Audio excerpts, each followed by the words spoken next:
Hola amigos de YouTube, os vamos a saltarnos lo que era el capítulo número 3 de Contabilidad para Emprendedores. Lo retomaremos el próximo martes, sin falta, vamos a seguir con eso el próximo martes. Esto es a raíz de lo que pasó el último lunes, el primer lunes, 1 de junio, que la verdad que nuestro directo no resultó. Hemos tenido el último día, justo ayer, partió un problema con el internet, se puso muy lento. Y la verdad que no fuimos capaces de poder sacar un directo de forma adecuada, estaba muy cortado y no habría sido fluido de lo que queríamos hacer. Así que le pedimos las disculpas del caso. Y en ese directo teníamos dos temas que queríamos tocar y lo pensamos comentar ahora en este video para no dejarlo en el aire, que nos parecía importante. El primero es la nueva ley de teletrabajo. Es muy importante esta nueva ley, la vamos a tocar, ya salió en el mes de abril. Pero recién ahora, a raíz de todo lo que es esta circunstancia, a raíz de lo que ha pasado, ha tomado relevancia esta nueva ley y queremos comunicarle más o menos en qué consiste y las características que tiene. Y otro segundo tema es un tema que nos consultaron varias personas. La verdad es que fueron seguidas las consultas, entonces lo íbamos a tocar ayer en el directo y no pudimos hacerlo. El otro tema que vamos a tocar es el sueldo patronal versus los retiros, ¿ok? Las características, y la verdad que usted quería saber mi parecer, qué es lo que era mejor, qué es lo que más conviene. Así que todo eso lo vamos a tocar ahora. Así que bienvenidos a Glosal Tutoriales y vamos con los temas.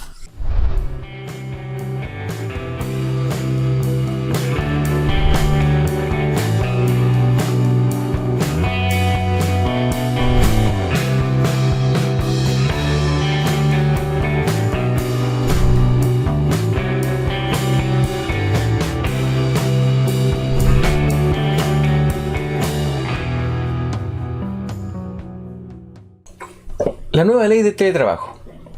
Esta nueva ley incorpora un capítulo al Código del Trabajo. Es el capítulo número 9. ¿Ok?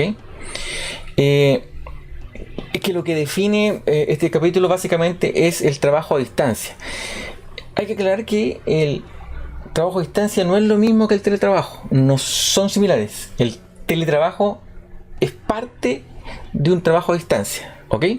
El teletrabajo forma parte de lo que son los trabajos a distancia. Entonces, para efectos de esta ley, el teletrabajo sería esta definición. La voy a leer para no equivocarme, qué es lo que sale en esta ley.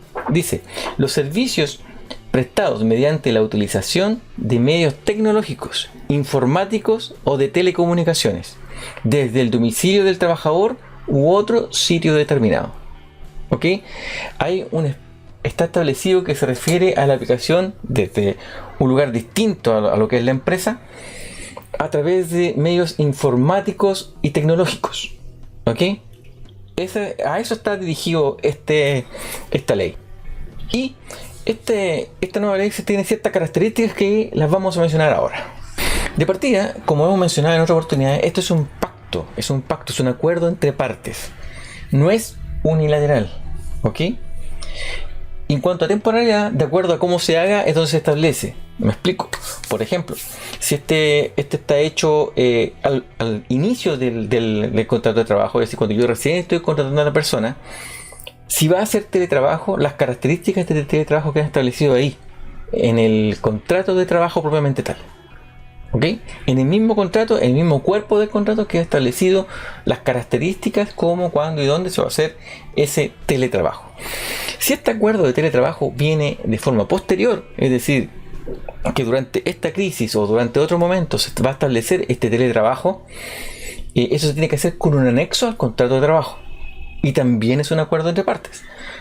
Cuando este acuerdo se hace posterior al contrato de trabajo, es decir, no forma parte de la característica normal, sino que se acordó hacerlo después, puede resultar de que a una de las dos partes le parezca que no está funcionando.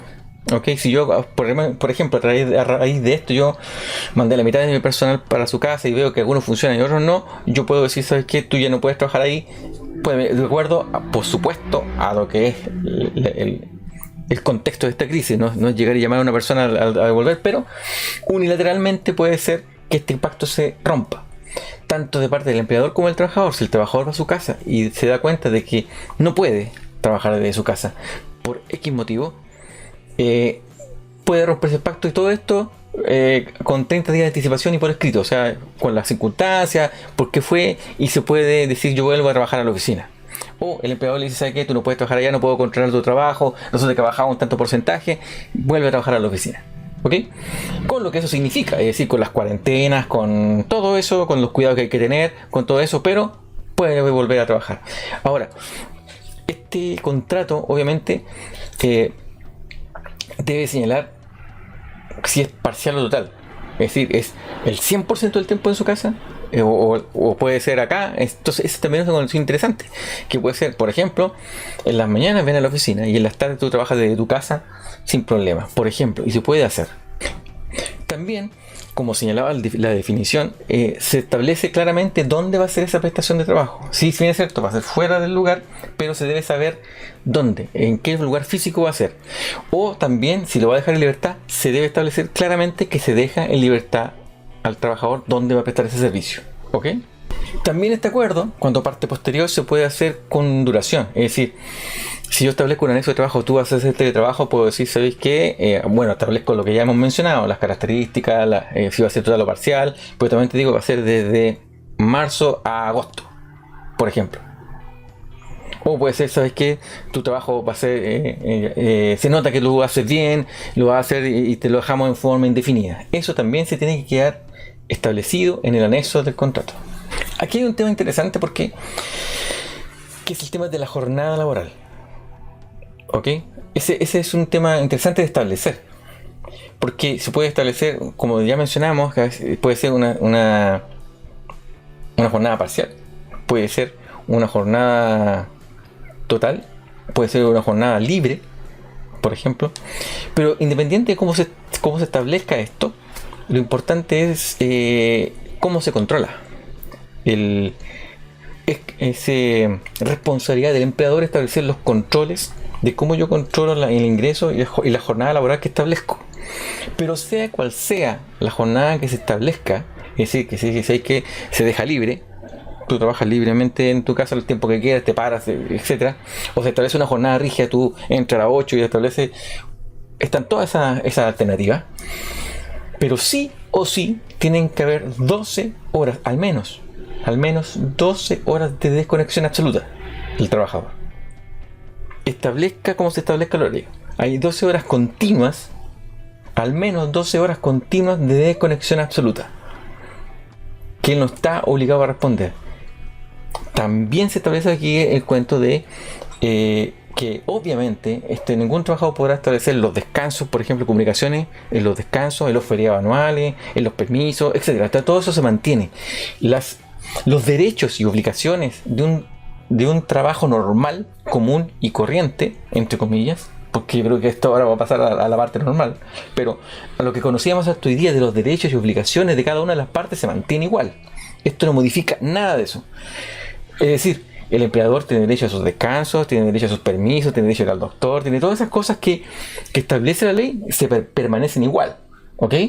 Lo que cambia son estas circunstancias. Hay un tema que es peliagudo y que se va a presentar, aparte de la jornada, porque para cerrar un poco el tema de la jornada, ¿cómo controlar la jornada laboral? Muchos ahora, que es a raíz de lo que se produjo la ley, esta ley a todo esto venía desde el año 2018 planificándose y no se había tramitado, se había chuteado, no se había tocado hasta abril de este año. A raíz de todo esto que sucedió, se vio la obligación de sacar esta ley, pero esta ley viene tramitándose ya de antes, porque varios países ya la tienen, y entonces para estar acorde con los tiempos se había pensado hacer esto, y ocurrió que todo esto de la pandemia aceleró un poco la aprobación de esto, ¿okay? Pero hay dos temas puntuales, dos temas muy críticos, que era uno de la jornada que acabamos de ver, que la idea es que no trabajara las 24 horas la persona, y por eso estableció el tiempo de desconexión, ¿ok? Pero hay otro tema que es, bueno, yo voy a trabajar de mi casa, pero ¿qué pasa si necesito un internet que no tengo? ¿Qué pasa si necesito un computador que no tengo? Puede que tenga un internet que vuela, pero si mi computador no es bueno, no va a servir. Y ese es el punto. Ahí debiera el empleador incurrir en ciertos gastos. Pero nosotros estamos enfocados a las pymes, ¿ok? No estamos enfocados a las grandes empresas. Entonces, para las pymes, no es llegar y soltar plata, digamos. Sí, me conviene que el trabajador esté allá, pero no le voy a hacer una oficina, no voy a ampliar la casa para hacerle una oficina, ¿me entiendes? No es esa la idea. La idea es que yo solicite como trabajador lo que necesito. Mire, yo tengo esto acá, pero voy a necesitar esto otro. A lo mejor puedo compartir mi internet. Por ejemplo, yo sé que al ocupar mi internet en trabajo desde la casa, voy a estropear, por ejemplo, a mi hijo que está en clase online. Entonces a lo mejor voy a tener que comprar un plan plus. A lo mejor yo no voy a pagar, la empresa no me va a pagar las 60 lucas de un plan plus, pero sí el diferencial entre el que yo tenía y el que está pagando. Por ejemplo, 20. Yo tenía uno de 40 y necesito 20 lucas más. A lo mejor la empresa me va a pagar esos 20 para que yo pueda tener el internet que me sirve.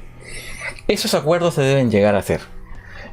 ¿Por qué? Porque enriquecen a todos, le van a favorecer a todos. Esto es un acuerdo entre partes y la única forma de salir adelante es que todos comprendamos y seamos comprensivos. A través, la empresa también tiene que comprender de que no se puede estar sentado 8 horas frente a un computador en cualquier silla de la casa.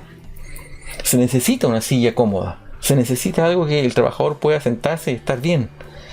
Entonces, si tiene que comprar una silla el trabajador, si el trabajador no tuviera que sentarse ahí, se la compra, digamos. O también, si quieres ahorrarse plata, vos sabéis que ven a la oficina y llévate tu silla que tenías acá, te llevas todos los aditamentos para allá. No sé, varias cosas, todas estas soluciones se tienen que llegar entre las partes para que se pueda solventar. Y un tercer punto que te había llamado la atención también era el cuento de los accidentes del trabajo. Porque yo, si estoy trabajando aquí, yo en mi casa puedo tener un accidente en el baño, digamos, y como mi casa va a ser mi lugar de trabajo es accidente laboral, ahí hay criterios que aplicar. Es bien difuso, sí, pero hay criterios que aplicar. Tenemos casos muy extremos y casos muy al filo, pero el caerse en el baño, el cortarse en la cocina, digamos, no son accidentes laborales, ni lo van a hacer. Pero sí, tal vez que yo me levante y la silla estaba mal y me caí, eso sí puede ser un accidente laboral, ¿me entienden? Es un tema muy difuso que va a haber discusión, pero todo se centra después en el acuerdo entre partes. ¿Sí? Todo se centra ahí entre que yo quiero trabajar y fortalecer mi trabajo y si yo fortalezco a la pyme que me tiene contratado, todos ganamos. Para finalizar todo esto, como vimos que esto era un anexo al contrato de trabajo, 15 días después de firmado este anexo, el empleador está obligado, o dentro de los 15 días que de firmado el contrato o firmado este anexo, el empleador debe inscribir este anexo o debe enviar electrónicamente este anexo a la dirección del trabajo. En la misma página de dirección está un tema para poder subir este anexo ya firmado y enviarlo a la dirección del trabajo. Se tiene que inscribir. Bueno, muchachos, hasta aquí la nueva ley de teletrabajo. Son algunos puntos que nosotros nos queríamos tocar y profundizar, que habrían sido a lo mejor más ampliados si ustedes hubiesen hecho preguntas en el directo, haber podido responder, porque nosotros planteamos los temas, pero seguramente saltan dudas que a veces a mí no se me ocurren, y así que si ustedes tienen dudas respecto a este tema, plantéenla acá abajo y volvemos a tocarla o la respondemos en la misma consulta. Así que por favor háganlo para poder seguir ampliando. Y así ahora vamos a pasar al segundo tema que nos habían consultado, que eran los sueldos empresariales versus los retiros. Esta ha sido una consulta reiterada, la verdad que sí. No es hace un montón de gente, pero sí, cada cierto tiempo me la vuelven a hacer. Nosotros tocamos este tema y lo importante aquí era establecer, la pregunta clave era qué es lo que me convenía, qué es lo que era mejor. Y aquí hay que tomar el concepto, hay que partir de las definiciones. Son dos cosas importantes. Tanto tributariamente como financieramente, ¿okay? En esto estamos de acuerdo a las dos partes. El retiro no es un gasto. Cuando un socio hace retiro de dinero de su empresa, no es un gasto. Lo que está haciendo ahí es retirar los derechos que él tiene sobre la empresa. Está retirando patrimonio. El patrimonio de la empresa se compone por el capital inicial que él aportó para hacer andar la empresa. Es por eso que este capital inicial tampoco es un ingreso para la empresa, que también me lo han preguntado, sobre todo en el 14T. Es decir, cuando yo aporto capital, ¿eso es un ingreso para la empresa? No, eso es un aporte, es un crecimiento patrimonial, es un patrimonio para la empresa. ¿Ok? Y por otro lado dicen, oye, pero yo hice retiro, ok, sí, Entonces, cuando crece el patrimonio, se hace con el capital y con los resultados del ejercicio. El resultado puede ser utilidad, por lo tanto, eso sumaría al patrimonio, o puede ser pérdida, lo que estaría restando el patrimonio. Ahora, cuando el socio ve que su empresa está sumando plata, él va, que por lo general las empresas pequeñas, él va sacando. Saca de un lado, saca de caja, se lo guarda para vivir, para establecerse. Si él no tiene un sueldo fijado, esos son retiros, no son pérdidas. Si nosotros vamos a 14 TER, eso se va a ver muy claro. Porque ustedes van a tener una caja, por ejemplo, que va a tener entradas y va a tener salidas. Dentro de las salidas va a estar, hagamos la entrada. Dentro de la entrada, por ejemplo, si partimos recién, va a estar el aporte capital. Y ustedes le van a preguntar al glosal si ese aporte capital es o no es ingreso, y va a decir que no, así que ustedes lo sacan del cálculo de la renta. Pero por lo contrario, ustedes van a tener salidas, que van a ser retiros, y le van a preguntar al glosal, bueno, ¿esos retiros son gastos? Yo le voy a decir que no, porque va de la línea con el aporte capital, no son gastos. ¿Sí? Se van. ¿Qué pasa aquí? Entonces, ¿qué es lo positivo y qué es lo negativo? Por ejemplo, el sueldo. El sueldo sí es un gasto, porque es una prestación de servicios. El sueldo es una prestación de servicios. Por lo tanto, si el dueño de la empresa está ahí, que siempre lo está, y siempre trabaja, él está trabajando. Por lo tanto, fijarse un sueldo no es una locura. Antiguamente había una diferencia entre lo financiero y lo tributario. Tributariamente había un tope para fijarse sueldos, que era el tope imponible, como sueldo bruto. ¿Ok? O sea, si usted ganaba 5 millones, era aceptado como gasto 2 millones y tanto, que son el tope imponible, por ejemplo. Ahora no. Con la nueva reforma, con la modernización tributaria, vino un emparejamiento, y lo único que está fijando los topes es lo mismo que fija el tope financiero, que es el raciocinio, ¿ok? Que es el mercado. Me explico. Si yo soy un dueño de una pyme, es decir, una empresa pequeña, un mini market o una fuente soda, un tipo de restaurante, un negocito, yo soy el dueño, no me puedo fijar un sueldo de 10 millones de pesos, ¿ok? A eso me refiero. Tiene que ir de acuerdo a la línea, a los ingresos de la empresa, al tamaño de la empresa, al del frente, etc. Y cada uno de nosotros sabe cuánto se puede pagar, ¿ok? Viendo el movimiento de la empresa, uno dice, mira, aquí está, esto yo me puedo fijar como sueldo. ¿Qué es lo que tiene pro y qué es lo que tiene en contra cada uno de esos? A mi modo de ver, es preferible fijarse un sueldo a fijarse retiros, ¿sí? Pero esta fijada de sueldo tiene un compromiso, que son las imposiciones. Y esas imposiciones son flujo que tú tienes que cumplir sí o sí al mes siguiente, porque si no vas a caer en otro lado, que es un DICOM de imposiciones, que le llaman. Entonces, si tú te vas a regresar y tú sabes que no es demasiado variable tu ingreso de flujo, no te fijes sueldo todavía. Lo que tú puedes establecer es que tú estableces que el flujo me alcanza perfectamente para pagar las imposiciones, pero no siempre para pagarme el sueldo. Entonces tú puedes dejar tu sueldo pendiente de pago. No 6 meses, pero puedes dejarlo que el mes tenga, en vez de 30 días, para ti tenga 35 o 38 días. No hay ningún problema. No hay ninguno. Tú lo puedes pagar, pero pagar las imposiciones siempre, y tu sueldo lo pagas después y te lo completas durante el mes y quedas bien. Si puedes hacer eso, ideal. Si no, tú puedes llegar a una mixtura. Es decir, no establecerte un sueldo tan alto, un sueldo que puedas pagar, tanto el sueldo como las imposiciones, y si te hace falta plata, haces un retiro. Hacer una mixtura. Y eso te sirve para cualquier régimen. Recuerda que la única diferencia es que en el 14 TER o en el régimen de transparencia actual es que todas las utilidades sean por retiradas, ¿ok? Todas las utilidades sean por retiradas. Así que tú vas a pagar el impuesto sí o sí por las utilidades. Entonces, que retires parcial o total, da lo mismo. Pero la gracia es que tu sueldo va a ser un gasto. Va a ser un gasto y va a bajar tu base imponible de tributación. Y eso va a ser muy bueno. Entonces, ¿cuál es lo ideal? A mi modo de ver, lo ideal es que ustedes se establezcan un sueldo en la medida de lo posible. Si pueden hacer una mixtura, también. Es por eso que tienen que conversar con su contador y ver, por ejemplo, cuál es el equilibrio ideal. Ustedes tienen el manejo del flujo y el contador debiera decidir, mira, que el tope de sueldo que se pueden fijar de acuerdo al flujo para que lo puedan cumplir. Mira, este es el flujo. Y si ustedes después de eso y dicen, pero a mí falta un poco más de plata, bueno, cuando te sobra la plata, haces un retiro. ¿Sí? O un anticipo de sueldo, que también es posible.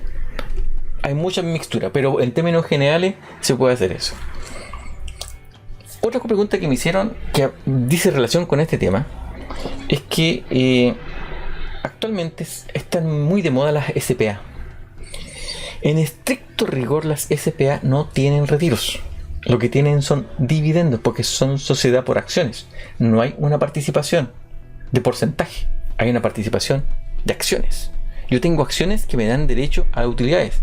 Esas utilidades se establecen como se establecen todas las utilidades en las sociedades por acciones, que son mediante un acta directorio. ¿Cuál es la diferencia? Que no hay que citar a través del diario oficial ni esas cosas de ese estilo, porque son otro tipo de sociedad por acciones, pero tiene que hacerse un acta en que se establece que una vez visto el balance, se establecieron tales retiros, tales dividendos, y establece un dividendo. Puede haber dividendos provisorios, que son los retiros que hace, entre comillas, los retiros que hace durante el año, y al final se establece un dividendo final que vendría siendo la suma de todos eso y quedamos ¿ok? Si le interesa este tema de las SPA, por ejemplo, cómo acciona, cómo hacerla y lo que tiene a favor y lo que tiene en contra y cómo operan en este sentido, porque a lo mejor lo sorprendí diciendo que no tenían retiro esta SPA, ustedes no sabían, coméntenlo acá abajo y comentamos este tema. Pero lo dejamos hasta aquí para no complicar más y no alargar más el video. Es importante establecer que el sueldo es una prestación de servicio y es innegable, y es por eso que se abolió el tema del tope.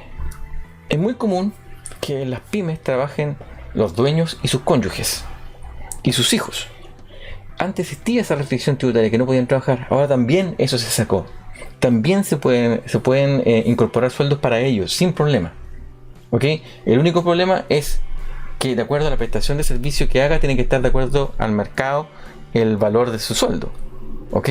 No puede ser muy disparado tampoco, esa no es la idea. La idea es que sea razonable. El tema de la razonabilidad debe estar también dictado por su contador. Una conversación entre ustedes y el contador. Cosa que no se establezca y no se discuta después porque una empresa tan pequeña tiene 30 millones de pesos en sueldo, por ejemplo. Y si son solo 4 personas. ¿Entienden? Ese tipo de discusiones se tiene que hacer. Y hay un tema financiero también que es lógico. Ustedes tienen que pensar que no están contratando a su hijo o a su cónyuge. Tienen que pensar que están contratando a esa persona. ¿Cuánto le pagarían a X persona por esa pega? Es así de simple. Cerrar los ojos y decir, ya, yo esto. Y con una mano en el corazón y otra en el bolsillo, decir, yo le pagaría esto. Es así de simple. Y eso ya está dando de acuerdo al mercado, y les aseguro que ese ejercicio les va a proporcionar el valor que va a ser aceptado por todo el mundo, tanto financiera como tributariamente, sin reclamo. ¿Ok?